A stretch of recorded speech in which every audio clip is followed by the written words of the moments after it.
Hello students, स्वागत है आपका हमारे चैनल गामा कैरियर क्लासेस में। A very good evening to all of you.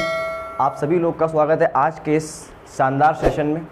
दोस्तों, लास्ट क्लास में हम लोगों ने प्रकाश के बारे में कुछ बेसिक जानकारी पढ़ी थी कि प्रकाश की क्या क्या एक बेसिक कॉन्सेप्ट होते हैं। उसी के आगे हम लोग आज डिस्कस करेंगे प्रकाश की पहली घटना, प्रकाश के परावर्तन के बारे में। दोस्तों, लास्ट क्लास में हम लोगों ने देखा था कि जब हम लोग प्रकाश को एक कण मानते हैं तो हम लोग किरण प्रकाशिकी के अंतर्गत पढ़ते हैं, और जब हम लोग प्रकाश को एक तरंग मानते हैं तो हम लोग तरंग प्रकाशिकी के अंतर्गत अध्ययन करते हैं।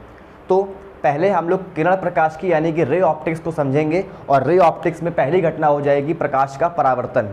तो सभी लोग हेडिंग लगाइए, प्रकाश का परावर्तन। सभी लोग हेडिंग लगाइए, प्रकाश का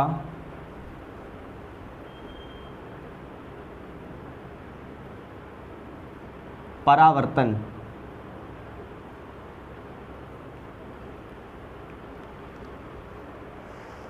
इसी को हम लोग बोलते हैं रिफ्लेक्शन ऑफ लाइट।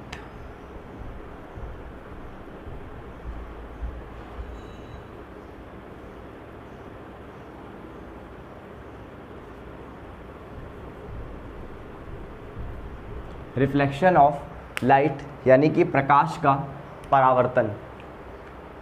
दोस्तों, हम लोग ने प्रकाश के परावर्तन के बारे में हाई स्कूल में भी पढ़ा था, और आप सभी लोग हाई स्कूल में पढ़ के आए होंगे कि जब प्रकाश किसी चिकने तल पर टकराता है तो टकरा करके उसी माध्यम में वापस लौट जाता है। यह घटना कहलाती है प्रकाश का परावर्तन। देखिए दोस्तों, जैसे मान लीजिए कि मैं एक यहाँ पर एक सतह बनाता हूँ।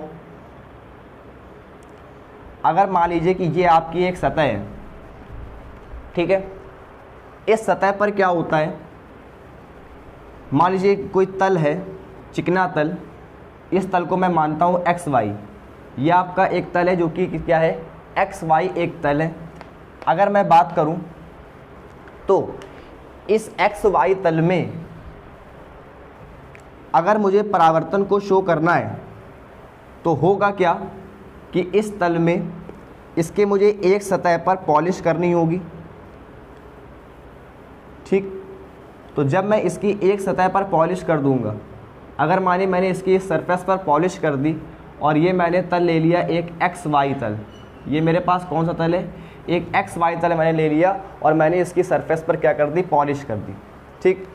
तो जो नीचे वाली सतह हो जाएगी जहाँ पर मैंने पॉलिश की है, इसको मैं बोलूँगा पॉलिश सतह।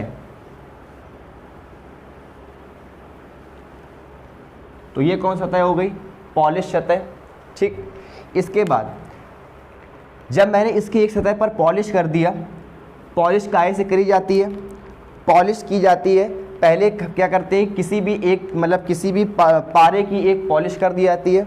तो पहले करी जाती है एक पॉलिश पारे की कलई लगा करके, यानी कि पारे की पॉलिश करके उसके ऊपर किसी भी गहरे रंग की एक पेंट कर दिया जाता है, जिससे उसका एक सतह क्या हो जाती है, पॉलिश सतह हो जाती है, ठीक। तो पहले पारे को चढ़ाया जाता है, मतलब पारे की कलई लगाई जाती है, ठीक, और उसके ऊपर किसी भी गहरे रंग की एक पेंट कर दिया जाता है, जिससे हमारी सतह क्या हो जाती है, पॉलिश सतह हो जाती है।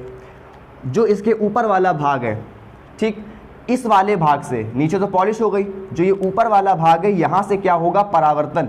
और अगर इस सतह से परावर्तन होता है तो हम लोग इस सतह को बोलते हैं, ऊपर वाली सतह को, परावर्तक सतह।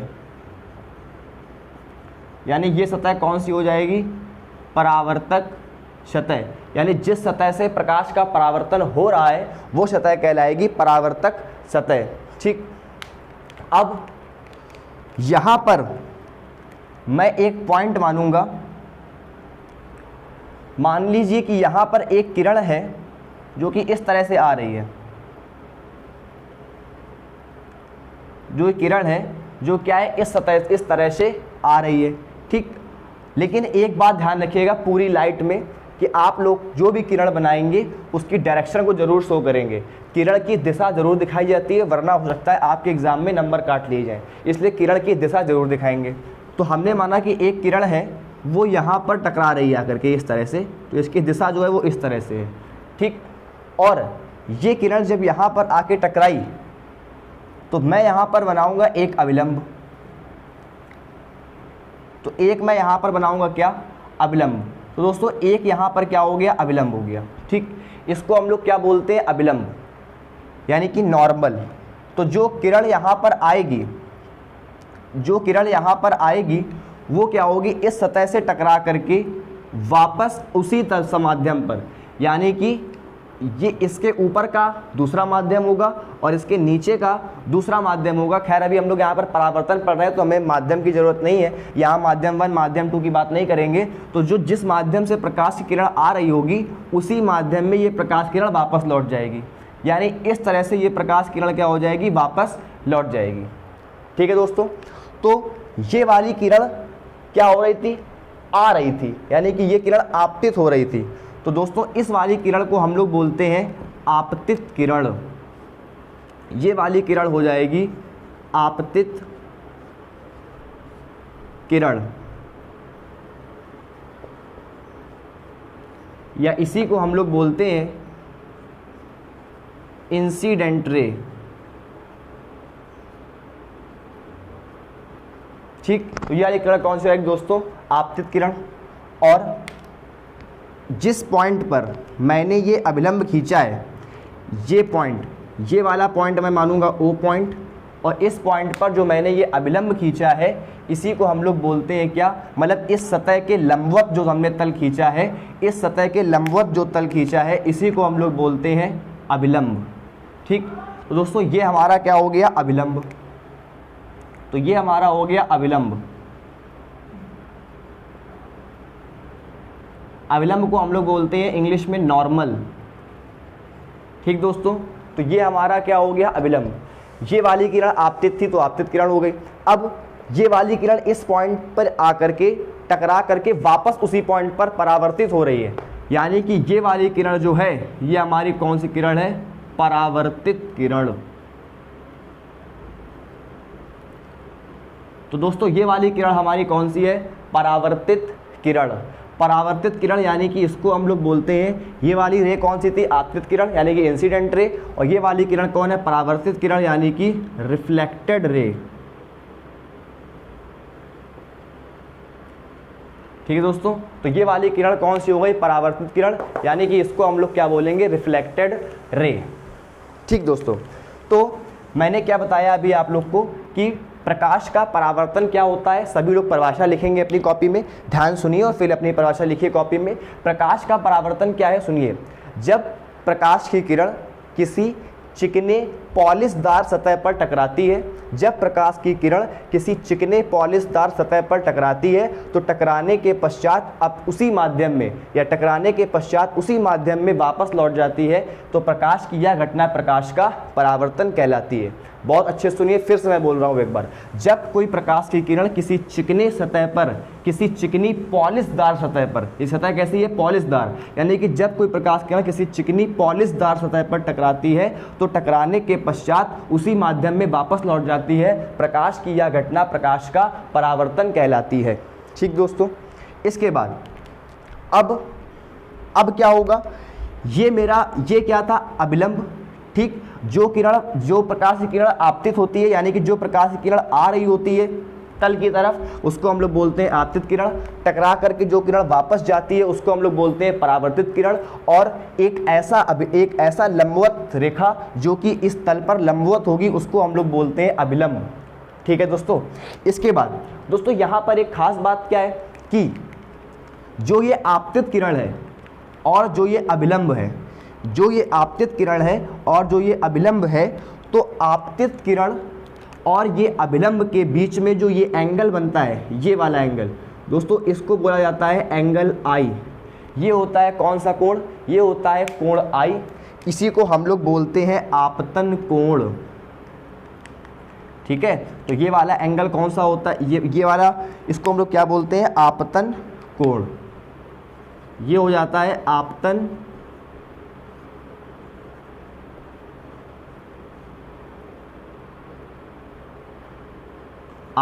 कोण। ठीक है दोस्तों, तो ये वाला एंगल कौन सा हो गया, आपतन कोण। इसके बाद इसी को हम लोग बोलते हैं angle of angle of incidence. ठीक है दोस्तों, तो इसको हम लोग बोलते हैं एंगल ऑफ इंसिडेंस। इसके बाद जो ये परावर्तित किरण है और जो ये अभिलंब है, परावर्तित किरण और अभिलंब के बीच में जो ये एंगल बनता है, ये वाला, इसको एंगल को बोलते हैं एंगल आर। यानी ये वाला एंगल कौन सा होता है, एंगल आर। और इस एंगल को हम लोग बोलते हैं, और इस एंगल को हम लोग बोलते हैं परावर्तन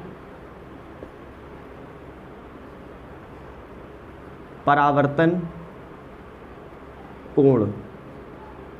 इस एंगल को हम लोग क्या बोलते हैं, परावर्तन कोण।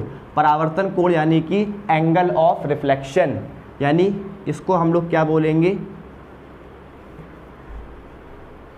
Angle of reflection. ठीक, तो इसको हम लोग बोलते हैं एंगल ऑफ रिफ्लेक्शन।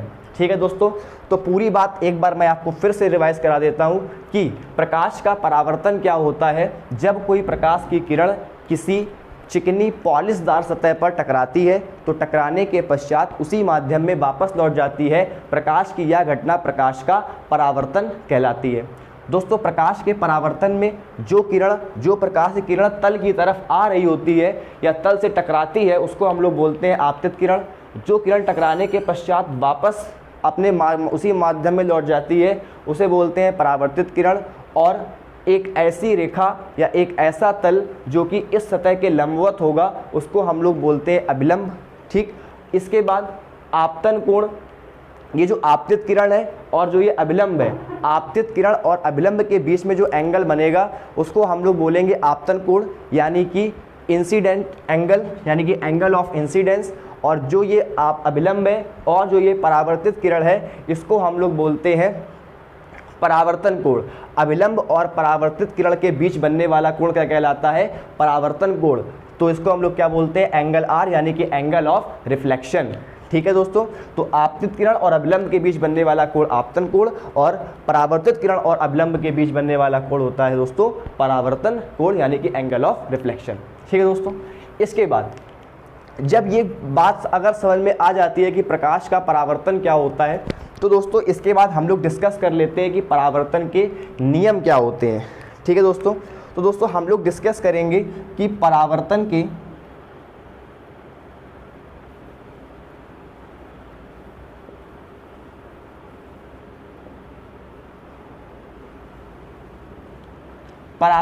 नियम क्या होते हैं। सभी लोग अपनी कॉपी में हेडिंग लगा लीजिए, परावर्तन के नियम। ठीक है, यानी कि रूल्स ऑफ रिफ्लेक्शन। ओके, तो अगर हम लोग परावर्तन के नियम की बात करें तो दोस्तों परावर्तन के मेन 2 नियम होते हैं। 2 नियमों की सहायता से हम लोग परावर्तन की घटना को आगे समझने का प्रयास करेंगे। तो दोस्तों परावर्तन का जो पहला नियम है वो क्या होता है, दोस्तों परावर्तन का पहला नियम ये होता है कि जो हमारी ये आपतित किरण है, यानी कि जो हमारी ये आपतित किरण है और जो हमारी परावर्तित किरण है, यानी जो इंसिडेंट रे है और जो रिफ्लेक्टेड रे है और जो हमारा ये नॉर्मल है, 3 चीज़ें, आपतित किरण, परावर्तित किरण और ये आपतन, ये वो कौन सा हो गया, अभिलंब, यानी कि नॉर्मल। ये तीनों दोस्तों एक ही तल पर होते हैं। एक ही तल का मतलब क्या हो गया कि जैसे मान लीजिए ये वाली किरण ऐसे आ रही है, जैसे मान लो कोई किरण अगर ऐसे आ रही है, जैसे मान लीजिए कोई किरण ऐसे आ रही है तो इसका जो तल है वो क्या है, ये है। फिर ऐसे जा रही है तो इसका तल क्या हो गया, ये। और जो अगर ये अभिलंब है तो इसका तल क्या हो गया, ये। तो ये वाली किरण है, इसका तल भी क्या है, बोल्ड है। ये वाली किरण है, इसका तल भी क्या है, बोल्ड है। और ये वाली किरण है, इसका तल भी क्या है, बोल्ड है। यानी इन तीनों चीज़ों का तल जो होता है वो एक ही होता है। यानी कि कहने की बात ये आ गई कि आपतित किरण, परावर्तित किरण और आपतन, ये जो अभिलंब होता है इसको हम लोग बोलते हैं नॉर्मल, जो होता है इसको हम लोग बोलते हैं नॉर्मल। यानी कि ये तीनों क्या होते हैं, एक ही तल में होते हैं। यानी कि पहला नियम सभी लोग लिख लीजिए अपनी कॉपी में कि आपतित किरण, परावर्तित किरण और आपतन जो अभिलंब होता है, ये तीनों एक ही तल में होते हैं। मैं फिर से बोल रहा हूँ स्पष्ट नियम कि आपतित किरण, परावर्तित किरण और अभिलंब ये तीनों एक ही तल में होते हैं। कौन कौन सी चीज़ें, आपतित किरण, और परावर्तित किरण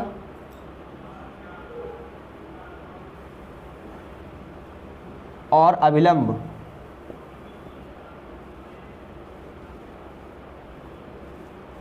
ये तीनों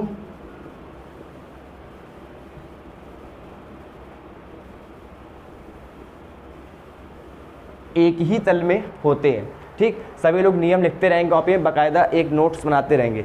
आपतित किरण, परावर्तित किरण और आपतन बिंदु पर अभिलंब ये तीनों एक ही तल में होते हैं। ठीक, इसके बाद जो इसका सेकंड नियम है, सेकंड नियम क्या है? परावर्तन का सेकंड नियम ये है कि ये जो आपतन कोण I है और जो ये परावर्तन कोण R है, ये दोनों कोण आपस में बराबर होते हैं। तो सभी लोग दूसरा नियम लिखिए कि आपतन कोण और परावर्तन कोण ये सदैव आपस में क्या होते हैं? बराबर होते हैं। सेकंड नियम क्या आ जाएगा कि आपतन कोण और परावर्तन कोण ये दोनों ही कोण सदैव बराबर होते हैं। यानी कि सभी लोग नियम लिख लीजिए, आपतन कोण और परावर्तन कोण सदैव क्या होते हैं? बराबर होते हैं। और सब यानी कि अगर ये वाली किरण 30 डिग्री के एंगल पर आपतित हुई है तो ये वाली किरण जो होगी वो 30 डिग्री के एंगल पर ही क्या होगी? परावर्तित होगी। अगर ये 60 पर आएगी तो वो भी किस में जाएगी? 60 के एंगल में। अगर ये 20 डिग्री के एंगल पर आएगी तो वो भी किस में जाएगी? 20 डिग्री के एंगल में। मतलब जो ये वाला एंगल होगा आपतन कोण वाला, वही वाला एंगल किसका होगा? परावर्तन कोण वाला। तो जो एंगल आपतन कोण वाला, वही वाला एंगल किसका होगा? परावर्तन कोण वाला। ठीक है दोस्तों, तो आपतन कोण और परावर्तन कोण आपस में सदैव क्या होते हैं? बराबर होते हैं। दोस्तों इसी दो नियमों की सहायता से हम लोग आगे की परावर्तन घटना को समझेंगे। तो सभी लोग इतना ध्यान रखेंगे और इस चीज़ को रिवाइज कर लेंगे एक बार। और सभी लोग जो परिभाषा मैंने बोली है, अगर किसी की परिभाषा छूटती है तो वीडियो को वो फिर से रिवाइंड करके बैक करके परिभाषा को ध्यान सुन करके लिख सकता है। सभी लोग, मैंने कहा था पहले दिन से ही कि प्रॉपर नोट्स ज़रूर बनाते रहें। ठीक है, तो दोस्तों हम लोग आगे बढ़ते हैं। अब हम लोग इसके आगे की चर्चा को आगे बढ़ाएंगे। तो दोस्तों अभी हमने देखा कि परावर्तन के दो नियम हैं, आपतित किरण, परावर्तित किरण और अभिलंब, ये तीनों एक ही तल पर होंगे। और दूसरा नियम कि आपतन कोण का मान परावर्तन कोण के मान के क्या होगा? हमेशा सदैव बराबर होगा। ठीक दोस्तों, हम लोग इसके आगे चर्चा को आगे बढ़ाते हैं। अब देखिए, मैं आपको कुछ एग्जाम्पल से सिखाता हूँ कि मैं आपको क्या बताना चाह रहा हूँ। जैसे मान लीजिए कि मैंने एक ये सरफेस ली, मैंने एक ये तल लिया और इस तल पर मैंने एक तरफ की क्या कर दी? पॉलिश कर दी। और मैंने एक तल ये लिया और मैंने इसमें एक तरफ क्या कर दी? मैंने पॉलिश कर दी। ठीक है, सभी लोग इसी के आगे उन दो डायग्रामों को समझेंगे। इन दो बातों में क्या आपको बताना चाहता हूँ। देखिए दोस्तों, ये मैंने दो सतह ली, मैंने इसके सतह पर क्या कर दिया? मैंने पॉलिश कर दी और मैंने इस तरफ पॉलिश कर दी। यानी कि ये वाला पृष्ठ कौन सा हो गया? इस तरफ वाला पॉलिशदार पृष्ठ हो गया। और इस तरफ वाला कौन सा पृष्ठ हो गया? परावर्तक सतह, जिस सतह से परावर्तन होगा। ये वाला सतह कौन सा हो गया? पॉलिशदार। ऊपर वाला क्या हो गया? परावर्तक सतह, मतलब जिस सतह से परावर्तन होगा। ठीक है दोस्तों, जैसे मान लीजिए कि मैंने यहाँ पर एक अभिलंब खींचा, मान लीजिए मैंने एक अभिलंब खींचा इस प्रकार से। तो मैंने यहाँ पर एक अभिलंब खींच दिया, तो ये क्या हो गया? अभिलंब। और मान लीजिए मैंने एक अभिलंब खींच दिया यहाँ पर इस तरह से। जैसे मान लीजिए मैंने, चलो इसके पहले बाद में देखते, पहले इसको देखिए। अब अगर मान लीजिए कि यहाँ पर कोई किरण, अगर मान लीजिए यहाँ पर कोई किरण, ठीक, जैसे मान लीजिए यहाँ पर अगर कोई किरण इस तरह से आपतित हो रही है, ठीक है, इस तरह से आपतित हो रही है, तो अब मैं क्या देखूंगा कि परावर्तित किरण कहाँ जाएगी? और यहाँ पर कोई किरण मान लीजिए इस तरह से आपतित हो रही है, ठीक, इस तरह से क्या हो रही है? आपतित हो रही है। तो अब इसकी परावर्तित किरण कहाँ जाएगी? तो मैं क्या देखूंगा कि जैसे मान लीजिए मैंने एक ये पृष्ठ ले लिया, ये एक्स वाई तल हो गया, और मैंने एक ये तल ले लिया, एक्स वाई तल ये हो गया। तो जैसे मान लीजिए कि एक सतह यहाँ पर आ रही है, तो मैं क्या देखूंगा कि इस पॉइंट पर मैं क्या करूँगा? एक 90 डिग्री की रेखा खींचूंगा, यानी कि जो 90 डिग्री के कोण पर जाएगी। और अगर मैं 90 डिग्री कोण पर एक रेखा खींच लेता हूँ, मैंने जो रेखा 90 डिग्री के कोण पर जाएगी, तो मैंने क्या, जब मैं 90 डिग्री वाले रेखा खींच लूँगा तो ये मेरा अभिलंब का काम करेगा। और जब मैंने अभिलंब को देख लिया तो फिर मैं ये वाला एंगल देखूंगा कि ये वाला एंगल कितना है, यानी कि ये वाला एंगल आई हो जाएगा। तो उसी एंगल पर मैं जितना एंगल यहाँ पर बन रहा होगा उसी एंगल पर मैं एक रेखा इस तरह से बना दूंगा जो कि ये वाली, जो कि इस एंगल के बराबर होगी, यानी कि ये वाला एंगल जो होगा वो इस एंगल के क्या होगा, बराबर होगा। ठीक है दोस्तों, तो ये क्या हो गई, आपतित किरण, और फिर ये क्या हो गई, परावर्तित किरण। अगर मैं यहाँ पर देखूँ कि इस तरह से एक किरण आपतित हो रही है, तो फिर मैं क्या करूँगा कि जिस पॉइंट पर ये किरण आपतित हो रही है, इस पॉइंट पर मैं एक क्या खींच दूंगा, अभिलंब। तो मैंने क्या खींच दिया, इस पॉइंट पर एक अभिलंब खींच दिया। और जब मैंने इस पॉइंट पर एक अभिलंब खींच दिया तो मैं यहाँ पर क्या देखूंगा कि ये वाला एंगल जो है वो कितना बन रहा है, यानी कि 90 डिग्री पर मैं ये रेखा खींच दूंगा। ध्यान रखिएगा, जो आपतन, ये जो अभिलंब होता है ये 90 डिग्री के एंगल पर होता है, यानी कि इस वाले तल पर बिल्कुल लंबवत होगा। अब अगर मैंने यहाँ पर मान लीजिए कि एक अभिलंब खींच दिया, तो अभिलंब खींचने पर फिर मैं देख लूँगा कि ये वाला एंगल कितना है। और अगर मुझे ये वाला एंगल मान लीजिए मिल गया कि ये वाला एंगल आई होगा, ठीक, और तो फिर मैं क्या करूँगा, इसी एंगल के बराबर, यानी कि इसी एंगल के बिल्कुल बराबर एंगल बनाते हुए मैं एक रेखा इस प्रकार से खींच दूंगा। और जब मैं एक रेखा इस प्रकार से खींचूंगा तो यहाँ पर जो मुझे एंगल मिलेगा, वो होगा एंगल आर, और ये वाला एंगल आपस में क्या हो जाएंगे, बराबर हो जाएंगे। ठीक है, तो ये आपका हो गया फर्स्ट डायग्राम, यानी कि ये आपका पहला डायग्राम है और ये वाला डायग्राम आपका दूसरा डायग्राम है। दोनों डायग्रामों को आपको देखना है कि दोनों ही डायग्रामों में क्या है कि ये परावर्तक सतह थी, जो चिकना तल था, यहाँ पर एक किरण आ रही थी, मैंने उस बिंदु पर अभिलंब खींच लिया और जितना एंगल मुझे आपतन कोण का मिला उतना ही एंगल पर मैंने ये वाली रेखा भी खींच दी, तो मुझे यह रेखा कौन सी हो जाएगी, परावर्तित किरण।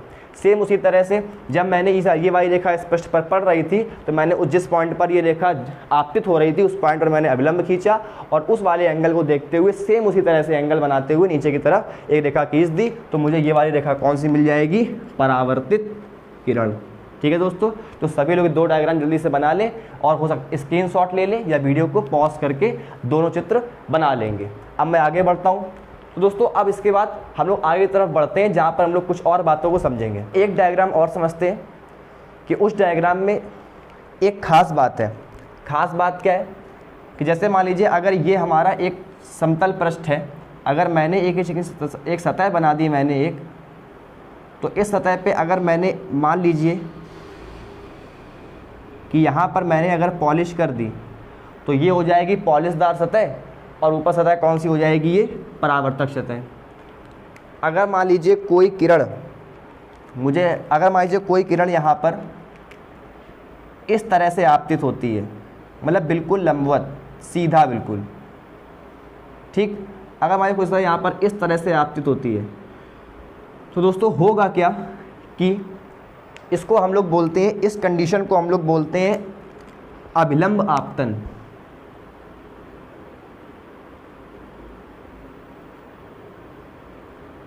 इस कंडीशन को हम लोग क्या बोलते हैं, अभिलंब आपतन।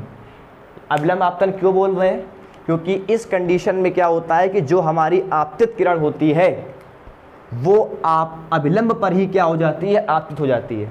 क्या ये एक सतह थी, तो ये सतह कौन सी होगी, सतह x और y होगी। और हम लोग ने क्या देखा कि इस सतह पर जो ये लंबवत रेखा खींची जाती है, इस सतह पर जो लंबवत रेखा खींची जाती है, अगर मैं इस तरह से इसका अभिलंब खींचूं, तो जब इसका अभिलंब मैं खींचूंगा तो ये जो अभिलंब होता है, तो जो इसका अभिलंब है, मतलब जहाँ पर इसका अभिलंब है उसी अभिलंब के ऊपर ही रेखा हमारी क्या, किरण हमारी क्या हो गई, आपतित हो गई।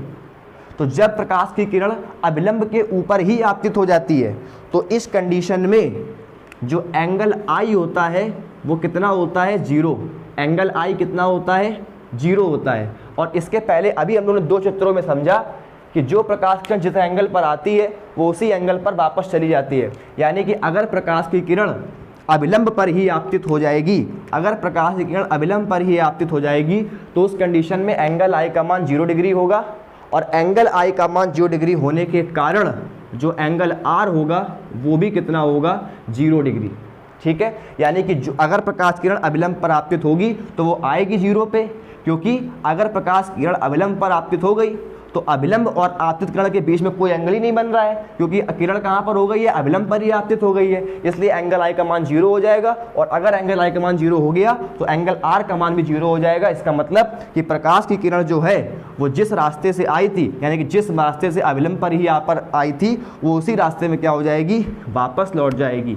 यानी कि एंगल आई का मान 0 होने के कारण एंगल आर का मान भी क्या हो जाएगा, 0, और प्रकाश किरण जिस रास्ते से आई थी उसी रास्ते पर वापस लौट जाएगी, यानी कि 0 पर आई और 0 पर चली गई। इस कंडीशन को हम लोग क्या बोलते हैं, अविलंब आपतन। ठीक है दोस्तों, तो अगर कोई प्रकाश की किरण, एक पॉइंट याद रखिए, लिख भी लीजिए कि अगर कोई प्रकाश की किरण, यदि कोई प्रकाश की किरण किसी परावर्तक सतह पर अविलंब पर आपतित हो जाती है, यानी कि अविलंब आपतन होता है प्रकाश की किरण का, यानी कि वो अविलंब के ऊपर ही, अविलंब पर ही आपतित हो जाती है, तो वो उस कंडीशन में एंगल आई का मान 0 और एंगल आर का मान 0 होने के कारण प्रकाश की किरण उसी मार्ग में क्या हो जाएगी, वापस लौट जाएगी। ठीक है दोस्तों, तो दोस्तों आज की क्लास में हम लोग ने, आज थोड़ी क्लास छोटी थी, छोटी क्लास में हम लोगों ने क्या समझा कि प्रकाश का परावर्तन क्या होता है, परावर्तन के नियम क्या होते हैं, और नियमों को हम लोग कैसे अप्लाई करेंगे। वो इसके पहले वाले दोनों डायग्राम और फिर ये वाला डायग्राम, इससे हमने समझा कि जो प्रकाश किरण जिस एंगल पर आती है उसी एंगल पर वापस चली जाती है। दोस्तों क्लास में सभी लोग बिल्कुल एक्टिव होकर के पढ़ेंगे, और क्लास में जो भी चीज़ आपको समझ में आती है उसको आप कॉपी में नोट्स करिए और नोट्स जरूर बनाते रहिए।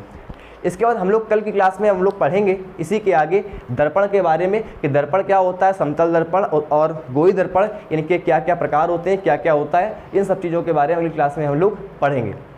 तो सभी लोग को हंसते रहिए, मुस्कुराते रहिए और एंजॉय होकर के फिजिक्स को पढ़िए। सभी लोग अपनी फिजिक्स को एक अच्छे सी लैब बना करके एक ऊंचाइयों तक ले जाइए, ताकि आप लोग की फिजिक्स एक अच्छे लेवल तक पहुँच जाए। ठीक है, थैंक यू दोस्तों।